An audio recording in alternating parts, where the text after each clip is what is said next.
2025 season Indian premier ലീഗിലെ ആദ്യ ജയം നേടിയിരിക്കുകയാണ് മുംബൈ ഇന്ത്യൻസ്.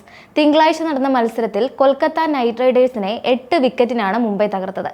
മത്സരത്തിൽ ആദ്യം ബാറ്റ് ചെയ്ത KKR 116 റൺസിന് ഓൾ ഔട്ട് ആയപ്പോൾ മുംബൈ ഇന്ത്യൻസ് 12.5 ഓവറുകളിൽ വിജയലക്ഷ്യം മറികടന്നു.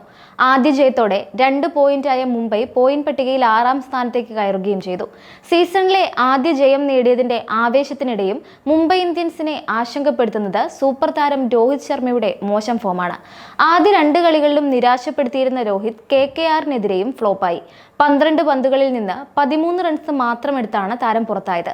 തുടർച്ചയായ 3ാമത്തെ കളിയിലും രോഹിത്തിന് തിളങ്ങാൻ സാധിക്കാതെ വന്നത് മുംബൈ ഇന്ത്യൻസിന് സമ്മാനിക്കുന്ന തലവേദന ചെറുതല്ല. വരാനിരിക്കുന്ന കളികളിൽ രോഹിത് ഫോമിലേക്ക് തിരിച്ചു വന്നില്ലെങ്കിൽ മുംബൈയുടെ കരുത്തിനെയും അത് പ്രതികൂലമായി ബാധിക്കും. ചെന്നൈ സൂപ്പർ കിങ്സിനെതിരെയായിരുന്നു 2025 സീസൺ ഇന്ത്യൻ പ്രീമിയർ ലീഗിൽ മുംബൈ ഇന്ത്യൻസിന്റെ ആദ്യ മത്സരം നടന്നത്. അക്കൗണ്ട് തുറക്കാതെയാണ് ഈ കളിയിൽ രോഹിത് ശർമ്മ പുറത്തായത്. ഗുജറാത്ത് ടൈറ്റൻസിനെതിരെയായിരുന്നു മുംബൈയുടെ 2ാമത്തെ മത്സരം.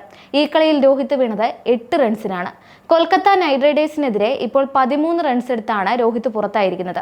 2025 സീസൺ IPLലെ ആദ്യ 3 കളികളിൽ നിന്ന് ആകെ 21 റൺസ് മാത്രമാണ് രോഹിത് ശർമ്മയ്ക്ക് നേടാനായത് എന്നത് പരിതാപകരമാണ്. നിലവിൽ ടീം വിജയ വഴിയിലേക്ക് വന്നെങ്കിലും രോഹിത് ശർമ്മ കൂടി ഫോമിലേക്ക് ഉയരാതെ ടീമിന് ആശ്വസിക്കാൻ സാധിക്കില്ല. വരും മത്സരങ്ങളിൽ രോഹിത് ഫോമിലേക്ക് തിരികെ എത്തും എന്ന പ്രതീക്ഷയിൽ കൂടിയാണ് ആരാധകർ. കഴിഞ്ഞ കുറച്ച് വർഷങ്ങളായി IPLൽ അത്ര മികച്ച റെക്കോർഡല്ല രോഹിത് ശർമ്മയ്ക്കുള്ളത്.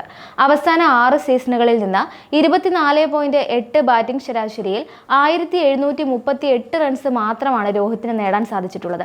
2020ൽ 12 കളികളിൽ നിന്ന് 332 റൺസ് നേടിയ രോഹിത് 2021ൽ 13 കളികളിൽ 381 റൺസാണ് സ്കോർ ചെയ്തത്.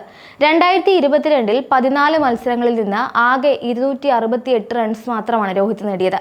2023ൽ 332, 2024ൽ 417 എന്നിങ്ങനെയാണ് രോഹിത്തിന്റെ റൺ നേട്ടം. മുംബൈ ഇന്ത്യൻസിന്റെ ഹോം ഗ്രൗണ്ടിൽ നടന്ന മത്സരത്തിൽ ആദ്യം ബാറ്റ് ചെയ്ത കൊൽക്കത്ത നൈറ്റ് റൈഡേഴ്സ് തുടക്കത്തിൽ തന്നെ ബാറ്റിംഗ് തകർച്ച നേരിട്ടിരുന്നു. 45 റൺസ് എടുക്കുന്നതിനിടെ 5 വിക്കറ്റുകൾ നഷ്ടമായ കൊൽക്കത്ത 16.2 ഓവറുകളിൽ ഓൾ ഔട്ട് ആവുകയായിരുന്നു. 26 റൺസ് എടുത്ത അങ്കുഷ് രഘുവംശിയാണ് ടോപ്പ് സ്കോറർ. മുംബൈ ഇന്ത്യൻസിന് വേണ്ടി അശ്വിനി കുമാർ 4 വിക്കറ്റുകളും ദീപക് ചഹർ 2 വിക്കറ്റുകളും വീഴ്ത്തി.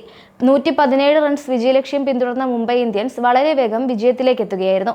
13 റൺസ് എടുത്ത രോഹിത് ശർമ്മയുടെയും 16 റൺസ് നേടിയ വിൽ ജാക്സിന്റെയും വിക്കറ്റുകൾ വേഗത്തിൽ നഷ്ടമായെങ്കിലും റിയാൻ റിക്കിൾട്ടണും സൂര്യകുമാർ യാദവും ചേർന്ന് ടീമിനെ അനായാസ ജയത്തിലേക്ക് നയിച്ചു. റിക്കിൾട്ടൺ 41 പന്തിൽ 62 റൺസ് നേടിയും സൂര്യകുമാർ യാദവ് 9 പന്തിൽ 27 റൺസ് നേടിയും പുറത്താകാതെ നിന്നു. ഏപ്രിൽ 4-ാം തീയതിയാണ് മുംബൈയുടെ അടുത്ത മത്സരം. ലക്നൗ സൂപ്പർ ജയൻസ് ആണ് എതിരാളികൾ.